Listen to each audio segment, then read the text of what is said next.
Welcome to the Mockingcast, the podcast of Mockingbird Ministries. I'm David Zoll, your host, and in just a few moments, I'll be joined by my co-hosts, Sarah Condon and RJ Heyman. We come to you every week to explore a few of the places where we currently see grace, and its absence, playing out in unexpected and compelling ways. We are glad to have you with us. Praise the Lord.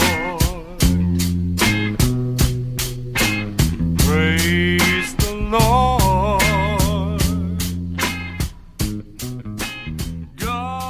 Here we are. And I've got no clever intro except for to say I'm glad to be speaking to the two of you again in what has become a way to demarcate these long weeks. I shared a meme on social media, Facebook thing that someone had sent me of a picture of, Alexander and the no good, very bad, awful day. And I think it says like a new classic, Alexander and the day that blended into every other day, like some Kafkaesque nightmare with no merciful end in sight. Bye. Let me ask you this, though. A lot of people out there are talking about things that are new during this time, stuff that they're, I guess hobbies they're taking up, and I know we've avoided. Our last episode was so dark that I felt like maybe we could talk about something slightly lighter. But is there any? Lighter? Is this lighter? I don't know. Is there anything new that you're taking up, or that you want to share, or any commentary you want to give on it? Because I found we're making our way through all the Jane Austen movies, and that sounds like something RJ would do. Yes, it would. That's lovely. I mean, I'd watched Pride and Prejudice, the great BBC Colin Firth, Jennifer Ailey version, ages ago. But so to re-watch that with my sons was really fun, and my wife. Were they into it? We just watched Sense and Sensibility last night. I mean, it requires a lot of like pausing and being like, well, this is what's going on here, and this is why this person's upset, is because this person's going to be disinherited, and if this doesn't happen, and they're like, what's an inheritance? So it ends up being this whole long, history lesson almost, but that is such a perfect work of art, I think. And then we watched Sense and Sensibility last night, the Emma Thompson one, and tonight's Mansfield Park. So that sounds super highfalutin. That's one of the love more, it. Good for you. That's awesome. one of the, I guess, new things we've been doing. What about you guys? Anything new? So one thing that I have taken to doing, it's so funny, for years, since my daughter really got into books, I have, in my brain, made fun of her, never to her face, because she only ever wants to read books about like mermaid cat princesses. And I found since quarantine, so gendered. Yeah, I mean, she ran into the book fair. One of my friends took her, ran into the book fair, and loudly proclaimed, I only want the books that come with jewelry. I mean, like, we can't fix that, But I'm only reading books about princesses right now, myself, which they're like historical fiction, but I'm reading about Anne Boleyn. I read about one of the Romanovs. You make me feel so much better, because I was trying to explain to my son who the Romanovs were yesterday, and I was like, why am I trying to do this to him? But I realized it's because they're basically all in quarantine their whole lives. Right? Like, It's like, and then we were in the Winter Castle for 6 months. And I'm like, it just makes you feel less alone. I don't know. I do want to say, Dave and I've talked a little bit about this, but it is interesting to me that everyone's like trying new things, and it's like crafts. And I just want to suggest therapy, because one thing I've noticed is, I do a lot of pastoral care in my job as a college chaplain. And the people who are healthiest right now are the ones who are having a regular check-in with a therapist. And it's a great time to try it. Also because all those barriers, like getting into an office and all that's kind of gone. And thanks to the modern age of the internet, there's like myriad ways to get therapy that are like affordable. So I just want to like toss that out there as a little idea. Like, if you're feeling really low right now, that's still an option. Therapy's still an option. I mean, there are things that, learning to knit won't fix. So Yeah, along those lines, definitely cooking, which is not Really? something I necessarily feel like I have time for. We probably like you guys, our family has a regular rotation of about 5 to 10 meals that we Yep. just make, Yep. ad an infinitum, which is then punctuated by the odd, Chinese delivery or pizza or going out or something like that.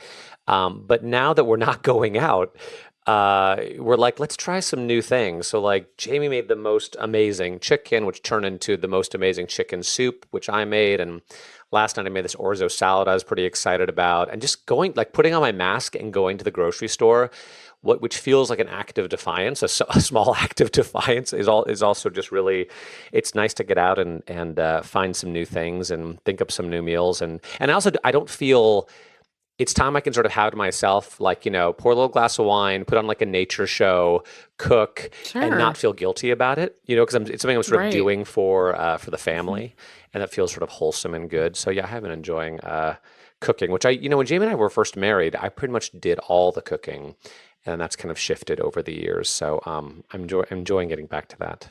Well, you heard it here first, everyone. If you want something new to do, go to therapy first. That's the number Yeah. one thing. And then next, make some good meals and watch some And then- Jane Austen. Tell your 9-year-old about the Romanovs. Tell your 9-year-old. He's like, Dad, what did they do all day? They look like they're just drying lavender all day. I was like, well, I think that was a That's principal it. concern. Yeah. They spent the morning, gathering reeds to make baskets. It's like it feels a little bit like quarantine. Well, speaking of other things we're doing during this strange time, my oldest is really into sports and is very sad about the NBA season and basically his own season's being canceled. Sure. And it is a true, it is a real, genuine grief to any athletes in the country. And one of the things that's popped up the last couple weeks, if anyone who watches ESPN knows that there's something called The Last Dance, which is the most watched documentary of all time on ESPN. It's about Michael Jordan. And it's about the finals, it's all this footage that has been in a locker somewhere, and that Michael Jordan has been sitting on, and that then he's finally allowed to be released about the last season of the Bulls, the great Chicago Bull team that was sort of marked my childhood, certainly. I think it's the 97-98 season. RJ can correct us because we are taking a risk by jumping. Sports. Sarah and I talking about this, and yet Michael Jordan is ubiquitous enough that he's not. He figured heavily into everyone on planet Earth's life for some portion of the 90s. The article, though, that appeared, which goes beyond just the particulars of basketball or even Jordan, was on The Ringer by Brian Phillips, who's a great writer, called Michael Jordan the Story versus Michael Jordan the Man. Now I'm going to skip a bunch of it, but here's parts of it. He says, no one had a better story than MJ did.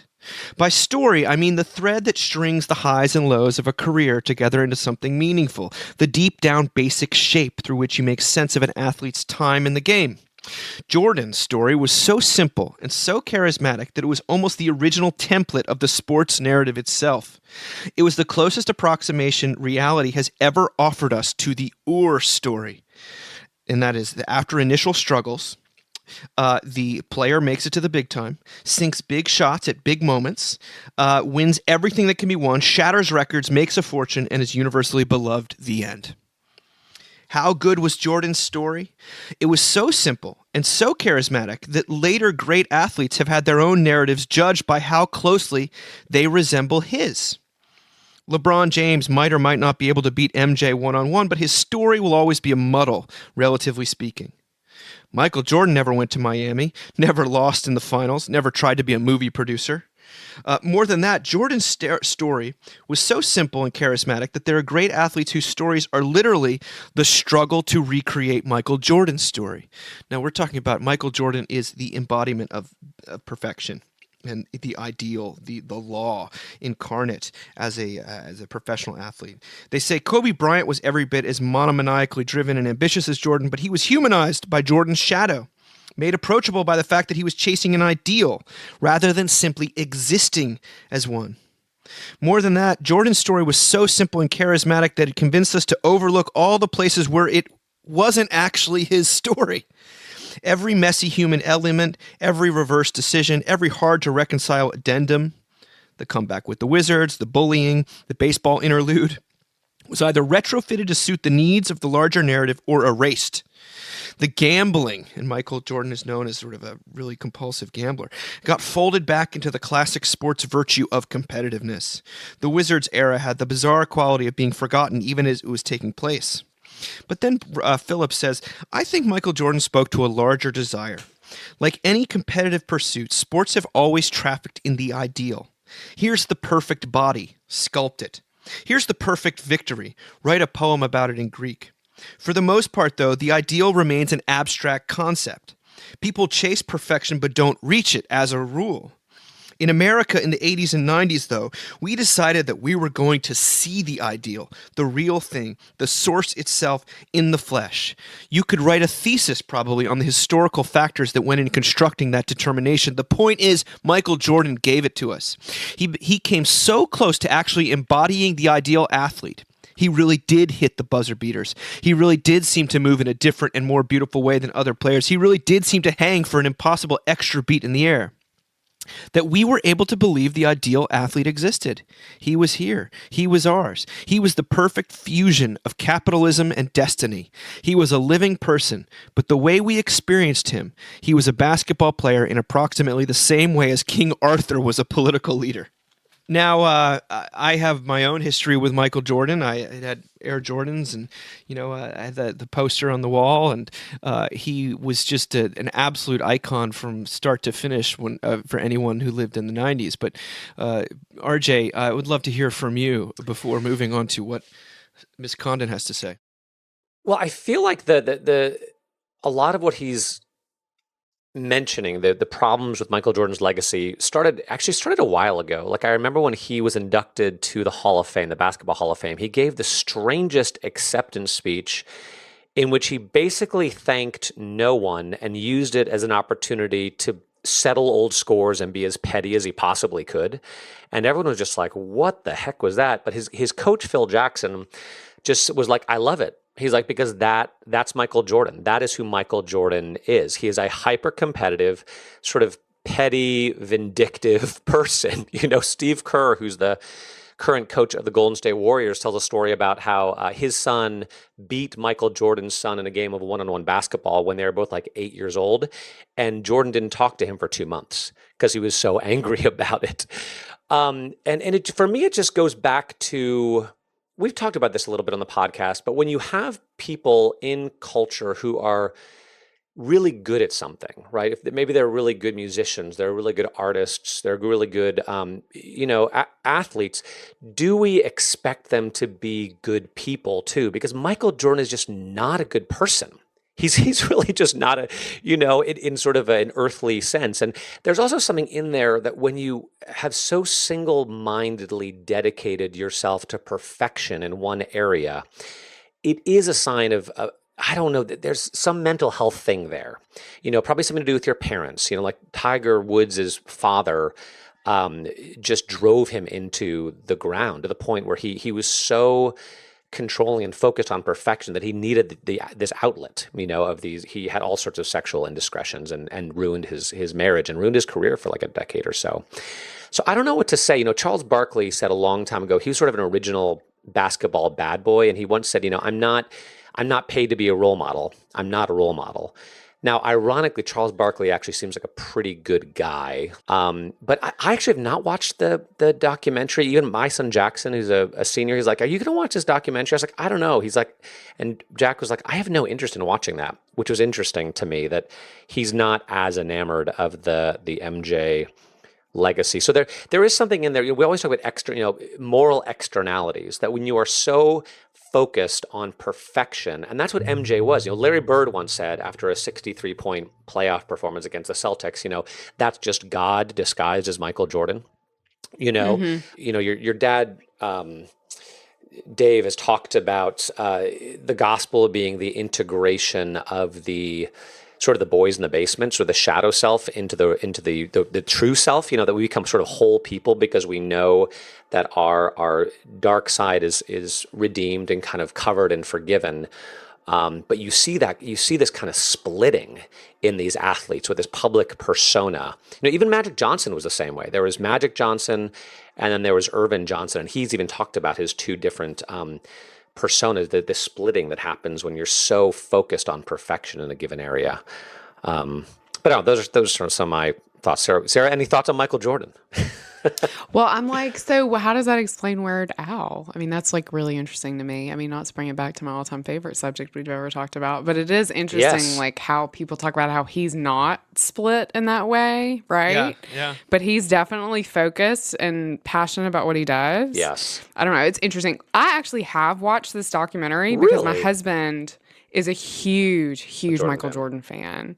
Josh loves basketball. He plays basketball every day with our son. I mean, he's loved it his whole life. I mean, he grew up literally like on literally playing basketball, which he will remind our son of regularly when he complains about having to go outside and play basketball on like a gravel driveway, which is not an easy place to play basketball. No. So I have watched it, and RJ, it's really helpful actually to hear you talk about him because he is not a nice person. No, he's awful. It's really fascinating in this documentary. I mean, I have to say, as someone who is like not into sports at all, it is beautiful to watch him play. I mean, I didn't grow up with sports, so I didn't watch him play when he was like at his height. And they'll show this footage that you're just like, my goodness, how is he managing that? But it also, and it totally relates to like the darkest parts of me. It also is a little bit of his like place to be like, and this person did me wrong, and this person did me wrong. And there's like a whole lot of language, which is like, I guess I'm just old enough that it's still bracing to kind of see that like on like to see like a famous person be like F this person. You're like, okay, dude. But I mean, he definitely like it's an interesting documentary because I totally value why this person or this piece, because it really doesn't delve into him not being a nice person as much as it does kind of re-emphasize just how incredibly talented this individual was. So I would be interested to see what you thought about it when you watched it, RJ. Well, there's a really interesting correlation between perfection and love. That, and I wonder if, because Weird Al is so obviously imperfect. In fact, his whole thing is being imperfect, is being a ridiculous proxy. It's like you insert Weird Al's idea of a Michael Jordan thing would be to insert himself as Michael Jordan, and just his existence is so ridiculous. But it's hard to love perfection. You can admire it, but I've noticed though that people don't. They've stopped talking about Michael Jordan the way they did when I grew up. Because, I lived in Europe for a while when I was a kid, and the way that Michael Jordan was understood there, and you see it in this documentary, was he was seen as an absolute superhero. I mean, he was perfection, because Europeans were not that interested in American football, but they all loved basketball. And super, and Jordan, and you do watch him, Sarah, you're right, you watch him and he never misses. It's amazing. And he always, that kind of he didn't believe he could lose. He really had that bullying of his teammates, and it sounds like the esprit de corps wasn't always that great, even though they were winning so much. It's interesting that we don't think of him with the same love that we do other more flawed characters. And Phillips gets at it in this one paragraph. He says, the thing about the ideal in sports is that once the perfect story reaches its conclusion, the audience has no further need for the protagonist. Once he's no longer playing and winning, he's just a collection of individual traits like everyone else, and individual traits can only clutter the ideal. Shaquille O'Neal can go on illuminating his shackness for us in venues outside basketball, but when Michael Jordan shows his personality, it's inconvenient. That's why the crying Jordan meme, this was all over the internet for a long time, of Michael Jordan crying, and people would just write ridiculous things. It was funny and also jarring in a way that a crying Kareem Abdul-Jabbar meme wouldn't have been. It showed the ideal totally swamped by messing human weakness. It reduced the ideal to a state of tear-stained puffiness. Show a normal person overwhelmed by tears, and people will respond with sympathy or will feel moved. Show the ideal in tears, and the response is a kind of startled mockery. And that has always been in my mind when it comes to Jordan, and that we don't remember him with quite the same love, possibly because he stands as such a condemnation as over the world. Although it was a delight to watch him play, and just for the beauty of the game.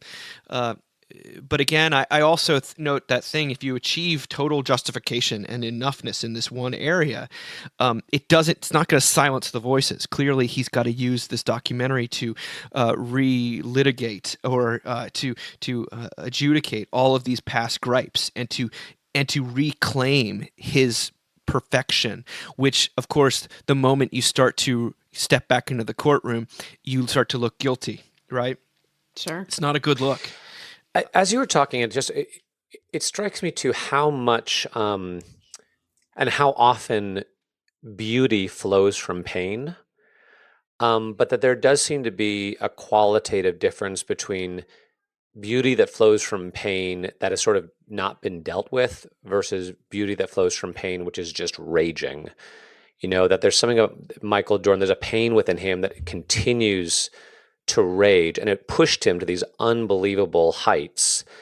But it's different. We talked about the Holy Trinity. Was it last week or the week before? Weird Al, Dolly Parton, and Mr. Rogers, who all clearly have their pain, but they've thought about it and they've worked it through and they've dealt with it, and that pain has become a source of healing for other people in a way that that I don't know, that Michael Jordan just sort of can't do.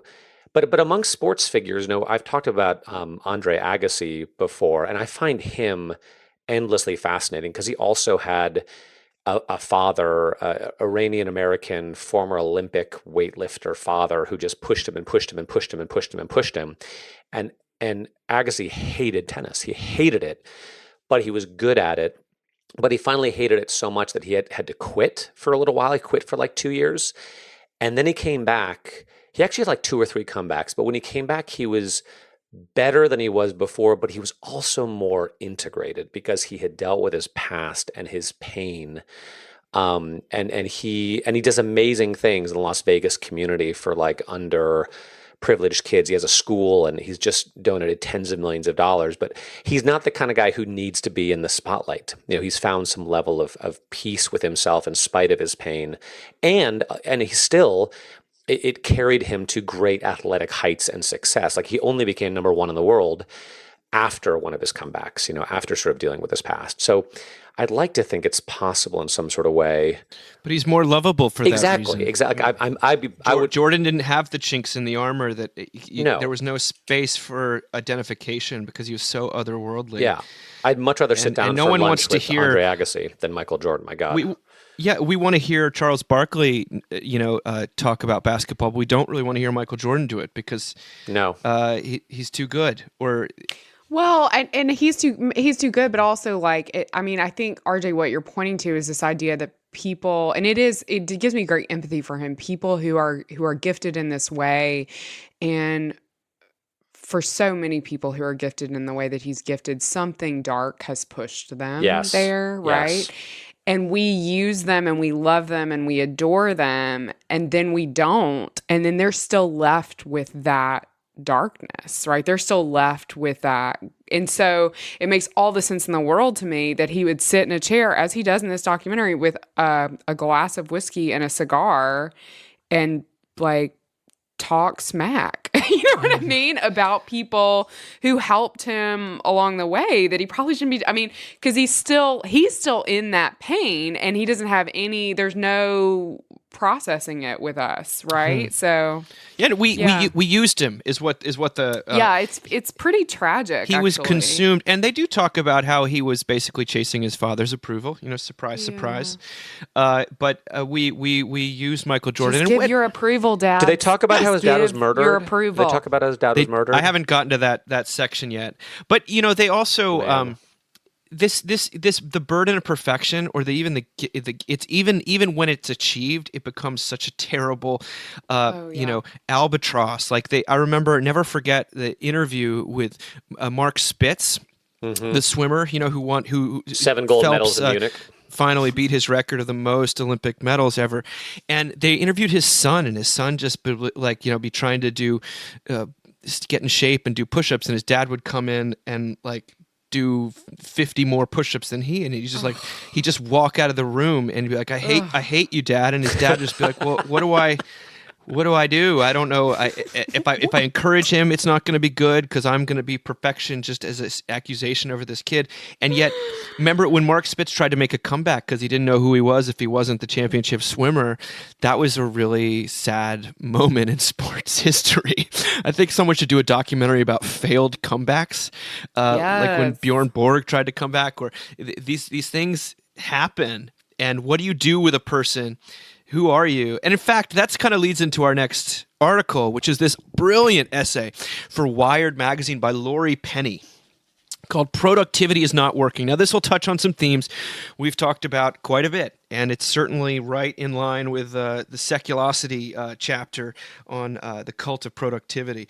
But this is what Laurie Penny wrote, and she's writing from the perspective of a millennial. She says, the drive to stay productive, and this is what she's talking about it within quarantine, is about so much more than making rent. It is a moral discipline. When I check in with my friends and family far away, I usually get an update on how productive they have or have not managed to be since last we spoke. Productivity is not a synonym for health or for safety or for sanity. But as a precarious millennial who for the past 10 years has answered every cautious inquiry about my well-being with a rundown of how much work I got done that day, I do understand the confusion. Frantic productivity is a fear response. No matter how many marches I go to, because she talks about being a sort of an activist, she says, there is some part of me that believes that if I can only self-optimize a bit harder, then the world will right itself. No one I love will suffer, and death will have no dominion. So when the coronavirus crisis began, I started writing myself ambitious to-do lists on giant sticky notes, because when every cultural certainty starts collapsing in my hands like wet cake, writing ambitious to-do lists is how I calm down. There's always been something a little obscene about the cult of the hustle, the treadmill of alienated insecurity that tells you if you stop running for even an instant, you'll be flung flat on your face. But the treadmill is familiar. The treadmill feels normal, and right now, when the world economy has jerked to a sudden shuddering stop, most of us are desperate to feel normal. And yet the idea that hustling can save you from calamity is an article of faith, not fact. And the COVID-19 pandemic is starting to shake the collective faith in individual striving. The cult of productivity doesn't have an answer for this crisis. Self-optimizing will not save us this time, although saying so feels surprisingly blasphemous. This isn't happening because you didn't work hard enough, and it won't be fixed by optimizing your morning routines and adopting a can-do attitude. We should have her speak next year. Seriously. It's a brilliant essay, Yeah. and it doesn't give any kind of solution, but it does say that what she's experienced Diagnosis is that the problem. this is a religious phenomenon, though, an article of faith. Right. That productivity is where we've placed our enoughness, our identity, our hope for salvation, and an idea that we can fix everything if we just hustle hard enough. And feeling deeply betrayed by that in the midst of this, and the insufficiency of it, which is always probably, I doubt that she would have, if you'd woken this person up in the middle of the night, or any of us who are such workaholics or workists, would we say, oh yeah, this is the most important thing to me, or I believe that this can actually deliver what I think it will. And yet it's still, it sometimes takes the pandemic or everything grinding to a halt to realize just how much we believe it, even though we know we shouldn't. Where did this lead you guys? Well, to go back to what I said before, I think the lack of routine, one of the hardest things about the lack of routine is it doesn't give my workist self much to hang its hat on.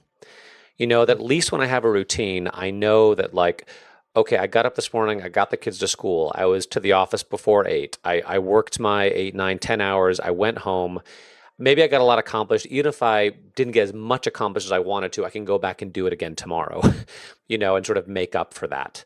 But now that's just sort of all out the window.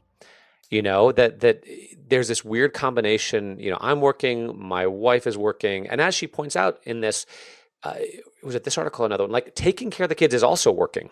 You know, cooking is also working. Cleaning is always working. So it feels like I'm constantly working, and yet there's no sense of self-justification. It doesn't satisfy that part of myself that needs something to hang its hat on. and even it did strike me, even in better times, what percentage of my time am I either working or thinking about working or trying not to think about working so that I can be rested and then get back to working? Just how much either doing or thinking about it defines my existence. And I'm not I'm an extrovert. And I'm kind of addicted to newness and to distraction. And in this moment, when there's so little newness and so little distraction, again, we've said it before. What did Blaise Pascal say? That all the problems in the world can be traced to our inability to sit quietly in a room alone. I'm not good at sitting quietly in a room alone. Even if I was, my 3-year-old wouldn't let me. But yeah, there was a lot that rung bells here. And maybe this will go on long enough that we'll get better at this, but I'm not optimistic. I think we're just sort of waiting for it to time out, and then we'll go back to what we were doing before, but maybe not. Sarah, you said you said before we got on that you're rethinking everything. What does that mean? Yeah, I mean, I say this hesitantly because the last thing I want to do is make women feel bad, and B, it's a complicated thing to sort of talk about motherhood in 2020. But I felt really lucky to be a mom right now, and to have a job that I am still doing, but is not. I mean, God, I have friends that are lawyers and doctors, and I mean, I don't have that job.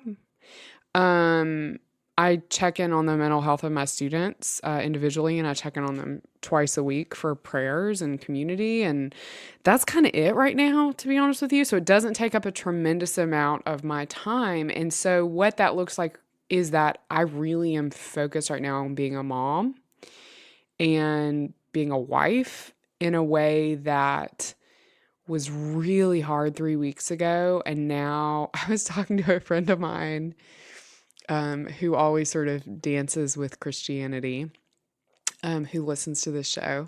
And I was telling him this. I was like, I love that I'm calling this a show, by the way, now. Like, we're on a show. But it's because I watched too much Real Housewives. But he was saying, I was saying, like, I'm like at peace with it now. Like, it actually, yes, the cooking, I mean, it's 3 meals a day. It's laundry. I make my bed because it like gives me some sense of a win. So it's all these things, but they're tangible and they're done. And I'm like relaxing into that. And he said, "Oh, that's called submission," which is also a really complicated word in this category. But and I think he kind of meant it as a joke, but it's a very Christian word. And not a word we talk about a lot, but I was like, maybe that is actually what's happening, is like, I've kind of submitted to this role and this specific thing that I'm called into right this moment, knowing that this isn't always what I'm called into, but it is right now. And I found a lot, I don't know. I mean, I feel like such an ass for saying this because I know other people haven't, but I have found a lot of peace in that. It has given me great comfort to know that those are my main tasks. And if I take care of those, then I've taken care of something.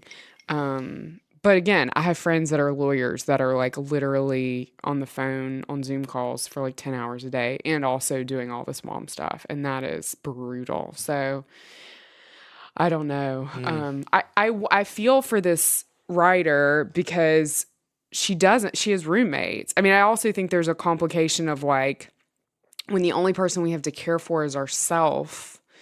If we have created work as our whole identity and suddenly that becomes demoted, it's like, how do we, I don't know. Some of my healthiest friends have been the ones who've like gone out and bought a ton of plants right before this happened, right? Because they had something beyond themselves to care about. Yeah. I don't know. I think one person's submission is another person's surrender. And that's part of what you're describing as well. Because there has been moments, I have not, my work life has been reduced drastically, and I keep having to, say no to things that I'd like to say yes to just because I can barely honor my existing commitments. Absolutely. And that's a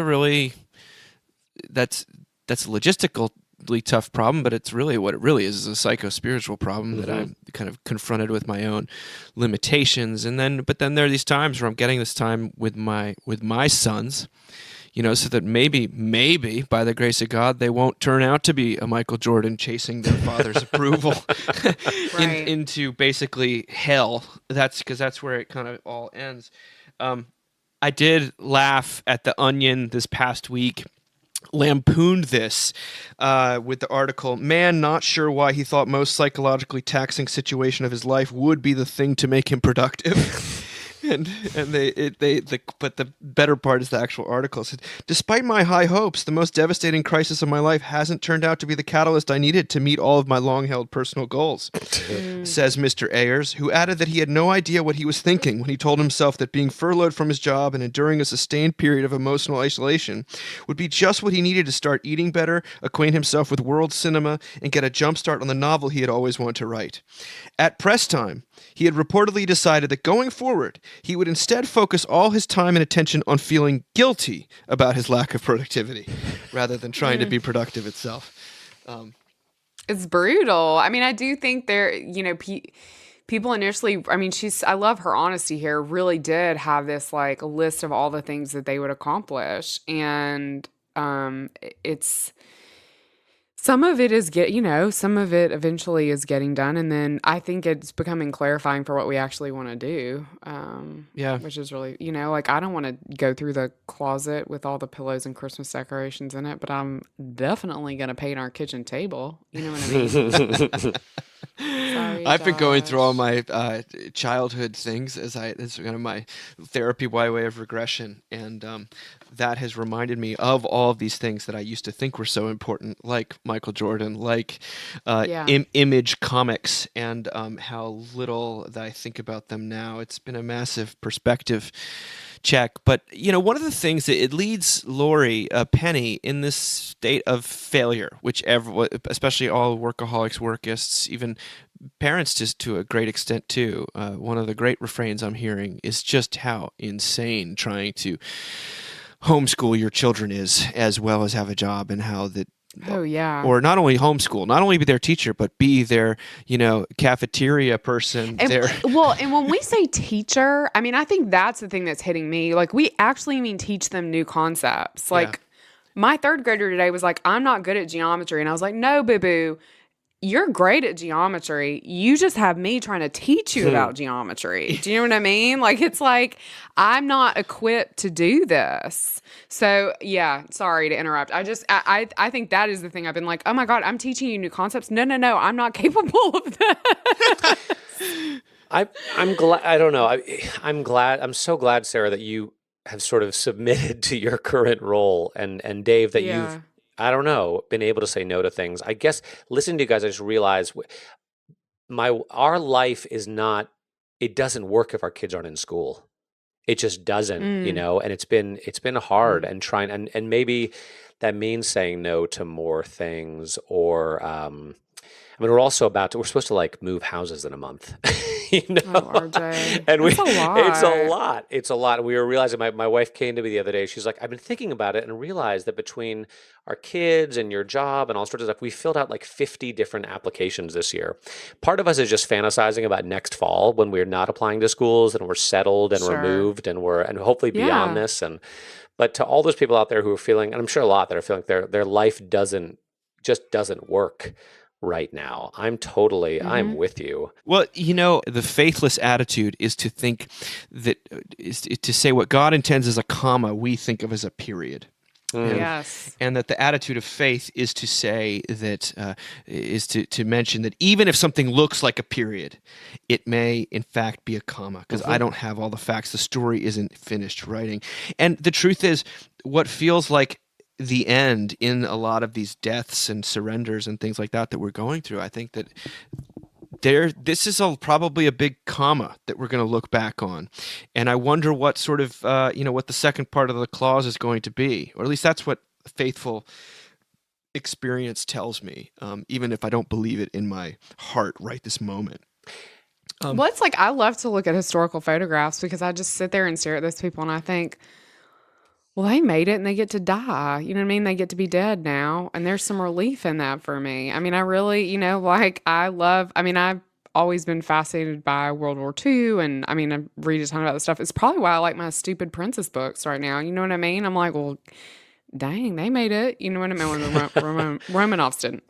But they, and, I can make it through this. I don't know. There is something about that. I love that idea of a comma and not a period, because I think so many of us live in this pretty unfaithful place, which is understandable. But I mean, God, when this happened, I was like, this is it. I mean, y'all know, I was like, we're all going to have to go underground. I'm going to get one of them I'm digging a outfits from ditch The in the Handmaid's backyard.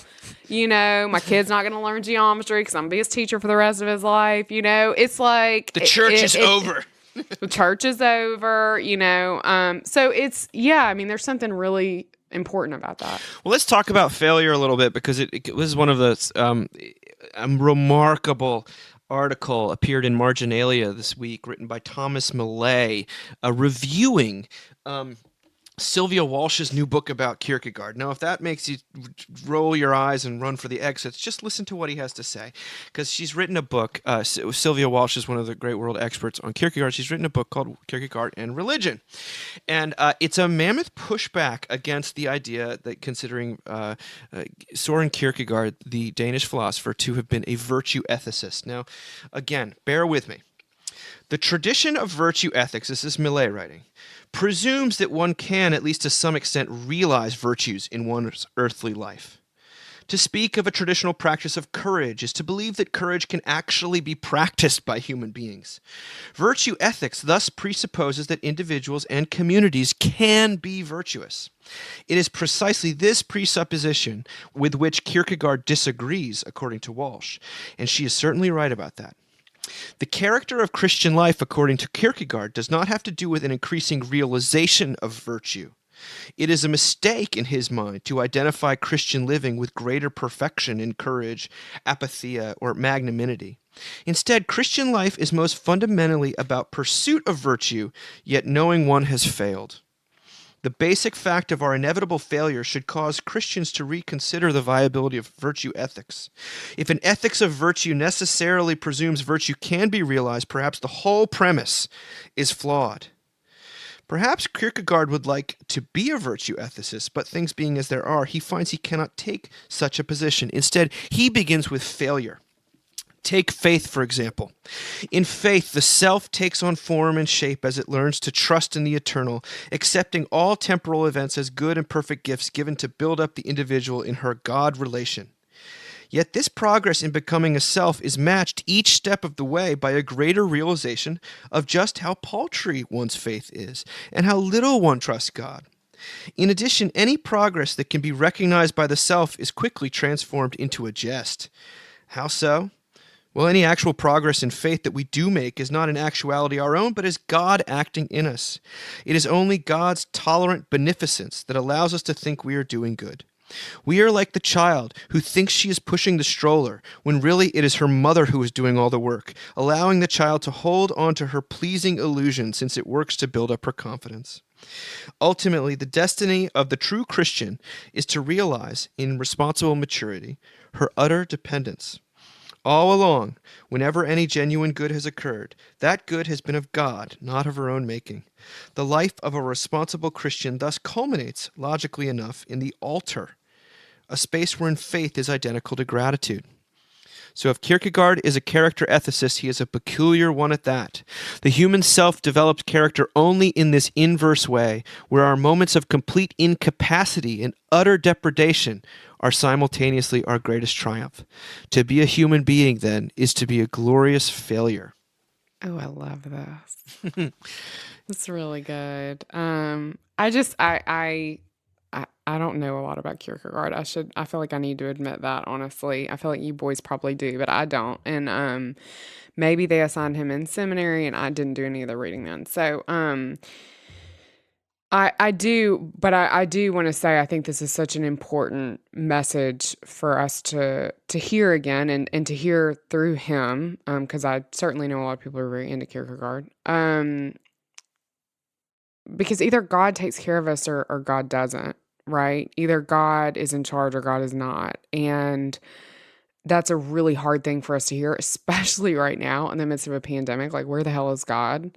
Um, but I mean, we said this before, but it's like the line I always think of, and I always use in pastoral care, Dave, that your dad says is like, you can get mad at God because he's the only one who can do anything about it. um, but I think this is such a necessary and sort of unheard message in the church that if anything good happens, if I do anything good, then it is of God. And I need that message because so much of me is desperate for people to come to me in 20 years and say, Sarah, we would love to give you a glass of whiskey and a cigar and just sit you down on a chair and just have you complain about everybody who's done you wrong. Please use 4-letter words. And I would be like, yeah, absolutely. I'll pay you to produce this. And so I know that part of me is very real. And so it makes all the sense in the world to me that when goodness comes into my life and when I do good things, that it's the work of the Lord. I love the image of the stroller because we're taking all these walks as a family, and there's this mother who regularly, and it is a small child. I mean, it's like a 1-year-old. She will hold the 1-year-old, and the 1-year-old will push the stroller, the empty stroller. And I always I see her pretty regularly doing this with this baby who's totally delighted to feel like he is pushing the stroller. I think it's a beautiful image of God and God's love for us and God's care for us. So I don't know. I think this is amazing. Yeah, I struck again by how addicted we are to the idea of improvement, ethical action, that we can be more and better. And then that's the human project. That's the Christian project. I think I've shared the story before of a friend of mine, good friend who's not a Christian, but he and I have spiritual conversations from time to time. He's a super smart guy, and he was on a artificial intelligence kick at one point. He's like, RJ, guys in your line of work are going to be really important because we're gonna need someone to teach these robots how to be good. And I was like, oh, Paul, I'm not in the making good business. I'm in the forgiveness business, And then actually we were able to have a really good conversation about that. But that we're not here to make people good because it's not something that can be done. It's not an attainable goal. And what she says about failure, that if there is a cardinal Christian virtue, I think it might be humility. I think about Romans, whenever someone wants to talk about Christian ethics, they're like, well, Romans chapter 12, the beginning, do not conform anymore to the pattern of this world, but be transformed by the renewing of your mind. And they think what that means is just be better. But then Paul immediately says, for by the grace given to me, I say, do not think of yourselves more highly than you ought, but with sober judgment according to the measure of faith that God has given you. So to him, the transformation of our minds is not about morality, it's about humility. It's about being transformed such that we see ourselves as we actually are and don't pretend to be something that we're not. And then, what you might call ethics, which Paul's ethics are, Sarah and I are in this Facebook conversation a little bit about ethics. A little bit. And we sort of dipped our toe in. I just post memes. When Christians start talking about ethics, man, it gets thorny. It gets difficult. It gets murky fast. It does, because Paul's ethics. Let each one be fully convinced in their own minds. Whatever does not proceed from faith is sin. Some esteem one day as better than another. Some do not. Like, meat if you want, don't if you don't. But stop judging each other. That his whole approach to ethics is so counter to everything we think it is. And more often when he talks about things that he hasn't done right or achieved, that he's blameless according to the law and zealous and a Pharisee among Pharisees. And then he says, but I count it all, rubbish. And it's actually a 4-letter word, compared to the all surpassing greatness of being known by Jesus Christ, that none of that matters. It doesn't matter. All that matters is being known, loved, held by God. I can't believe this was in the LA Review of Books. Is that right, Well, Dave? Marginalia, they're sort of, it's like the kind of faith-esque part of LA Review of Books. But it's a great article because, a lot of times, especially in Christian circles, when you hear it feels a little passé right now, but especially 5-10 years ago, there was a big boom and people wanted to talk about virtue instead of morality. Basically, it was in virtue when people like, oh, I don't really want to talk about moral perfection. I just want to talk about cultivating virtue. And that usually was always a code name for the law. Of course. It was always a code name for the law, and it was. I just always feel like you're gonna make me put on more clothes too. But anyway, keep going. Yeah, right, exactly. And there was a lot of books that came out and like, well, how can we cultivate virtue and virtuous communities and virtuous countries and states and churches and all this stuff. And basically it's like, how can we get people to obey the law and behave or to become more like how we want them to be? And what Kierkegaard is saying is that there is such a thing as a virtue of magnanimity. There is such a thing, at least what Walsh is saying, Kierkegaard's saying, is that there is such a thing as chastity and faith and tolerance. These things are real Christian virtues. And yet, how do you become these things? Well, it is your own, you basically experience failure in the attempt, and then you experience God's grace. And gratitude is what she talks about here, that really faith is the gratitude you experience when you fail to be faithful. Yeah, I mean, I think when we say to people like, I wish people would just be more virtuous, I wish I could just be more virtuous. I think there's a real slippery slope to just saying like, I wish I needed Jesus less. Yeah, I wish Christianity was basically about becoming a moral athlete, becoming a Michael Jordan and that's one of the reasons why. Because the people like that are my favorite people. Those are well, the fruit of him, St. Paul is basically saying, I was the Michael Jordan of my, Pharisaism, and yet I realized that it was producing nothing but absolute disdain for other people, and literally killing them. And literally killing them. In his case, literally killing them. In other people's case, just wanting to assassinate their character on. Which Michael Jordan would full on still kill people if he would. You know what I mean? Like if it were back would. in the days, like absolutely would. Yeah. Like. I would too. I want to seek out this book, and I also want to seek out the writers behind the article. Let's end with a couple of things that have appeared on Mockingbird. These are both, they kind of work in tandem, and they're both about this productivity, virtue, striving, and failure, the experience of it. The first is by Sarah Denley Harrington, who wrote something called The Freedom to Do Nothing, and says that she's a stay-at-home mom and has had a really hard time, though, not constantly thinking about time, work, and the cult of efficiency. And more often than not, realizing that she's tying her personal worth in conscious and unconscious ways to what she's doing and her accomplishments. She said something great about online church in relation to this. She says, I realized almost immediately when we began streaming church that for the first time I could monitor how much longer church would last. I felt an odd sense of control and also an incredible sense of guilt. I told myself that a large part of operating on countdown mode was my anxious personality and my unruly children, who, unsurprisingly, seemed to behave less well in the comfort of their own home, watching a screen, than in the confines of a pew where some amount of decorum is expected. Same, girl. I also reminded myself that it wasn't specific to a worship service. I often find myself fixated on how many episodes are left in a season of a television show, how many pages are left in a chapter of a novel. I'm unquestionably a neurotic person living in a neurotic age. So she's confessing to basically failure to think about, to reconceive of this new normal in the right way, especially as it relates to church. And I think a lot of us can relate to that. Now I want to shift, and we'll come back to Sarah Denley Harrington, but then Lydia Suet today wrote something about quarantine side effects, the many existential crises from staying at home. She says we are all experiencing different changes in routine and different objects of loss. And while some of those losses sound small, they're having a significant impact on us. My small losses have led me to become increasingly restless, so I feel compelled to set goals: health goals, reading goals, creative goals. I've also noticed an increase in negative thoughts. For me, whether at work, at home, in my relationships, or spiritually, these anxieties tend to center on the question, am I doing enough? I think the impact of these small losses is magnified because they signify another deeper loss, the loss of our identities and of several sources of meaning. The external losses have revealed how much of our meaning and purpose is rooted in things like completing projects at work, emotionally supporting our friends, financially supporting our families, exploring new opportunities, and serving at our own churches and elsewhere.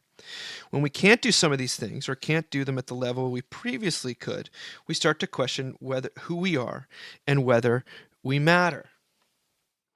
Back to Sarah Denley Harrington. She said that her pastor reminded her of another fabulous truth on Easter Sunday. She said, in Christ's resurrection, we experience liberation from saving ourselves and from the liberation from praising ourselves. But man, do I find myself going back to those chains. I need a daily, hourly reminder that my worth is not found in a failed or unattempted house project, and that I also need the reminder that my worth is not found in a successful one. Suet responds almost in kind by saying, we may discover in the midst of this failure that we're still someone when all these other things go away because we were someone before any of them began. God's love and our meaning does not depend on our achievements or lack thereof. It depends on God's promise and has been secured since God spoke his word of love into the world, a word that is the same yesterday, today, and forever. I found that these two voices kind of in conjunction are almost an object lesson in this Kierkegaardian sense, and that the failure, the losses that we experience, and the failure to do enough, to be enough, to know who we are without these traditional avenues of meaning and accomplishment, that this is ushering in something like faith in both of these voices and both of these women who written for Mockingbird. And I find it to be deeply, a very beautiful fruit. It's being born, that we're actually seeing, you see born on the page. And if you're a person who identifies with what they're writing about, which I do on a very profound level, well, then that little gift of faith is almost being transferred to you. We are not experiencing Michael Jordan-like perfection in the midst of quarantine. We are experiencing a failure to even redeem quarantine or even to understand that we have the freedom to do nothing. And out of that comes all of this blessing and this assurance that God is enough. That's where my mind went. What did you guys think about these kind of punctuations here? I'm friends with Sarah Denley, and she and I both have talked about struggling with anxiety, and so I love reading anything she writes. I've kind of thought of this the whole episode. I feel like we're actually married to pretty similar guys. Like they're kind of guys that just steady the ship. And my husband has said so many times to me over the past couple weeks, like, God's going to take care of us. And I need to hear that kind of constantly right now because it does feel like everything's up in the air. It does feel really tenuous. Also, church is really hard. I love that Sarah talked about that. Like church, like the video church thing is like, it just sucks. And if you've got kids, you cannot get them to sit still. They're not going to sit through it. We do virtual Sunday school, so they have Sunday school before church. And there is this like weight of the law that's ever present for me, but I always try to like ignore, which is like, these are the priest kids, you know, and we're always late and they always get in a fight on the Zoom. And this past week, you know, we have this other priest at our church, Corey Wright, and he is like the sweetest family. They're just like the nicest, most faithful people. They really are. And their son, Grayson, is just a brilliant little boy, and he's so faithful, and he's just better than our kids. And on Sunday, like during the Sunday school, Grayson literally explained the Trinity. Like he was like explaining, he's in first grade, he's like explaining the Trinity as my children are kicking each other off of the chair that they're sharing. And I just felt like it's, you know, wheels are off the wagon in such a real way. And I mean, I'm finding relief in this conversation that these two women are having that, you know, our identity is having to shift. Things are having to fall away that we felt like we were keeping up the ruse on. Do you know what I mean? I mean, I've seen in my own house this really beautiful thing where my husband on Tuesday nights watches. He loves the band Fish, and he tried to get me into it. It's never been my thing. And every Tuesday night, Fish does this thing, Dinner and a Movie, where they like give you recipes and they play like an incredible live show. And like he is like finding comfort in that, and that I've, as his wife, been like, this is a thing that like still speaks to him and is a part of who he is.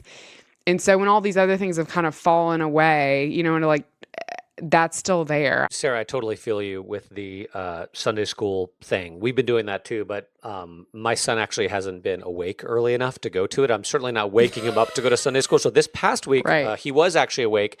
And so I logged on and got on with him, and he immediately just started hitting me, on Zoom. And I was like, okay, guys, bye. I don't think Marshall's in the mood for this. Later. Yeah.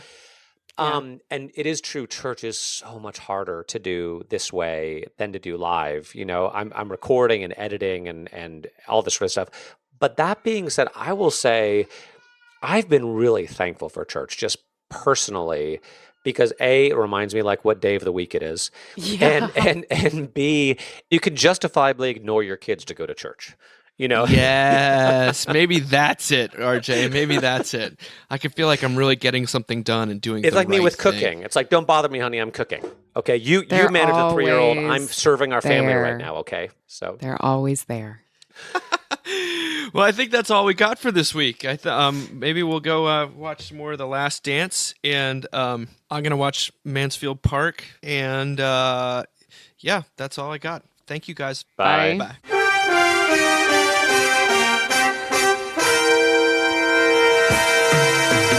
Thank you for listening. Remember, you can find us on the web at www.mbird.com. And we'd always love to hear from you at info@mbird.com. Audio production for the Mockingcast is provided by the Narrativo Group, and if you like what you've heard, please do drop over to iTunes and leave us a rating and review. Until next time.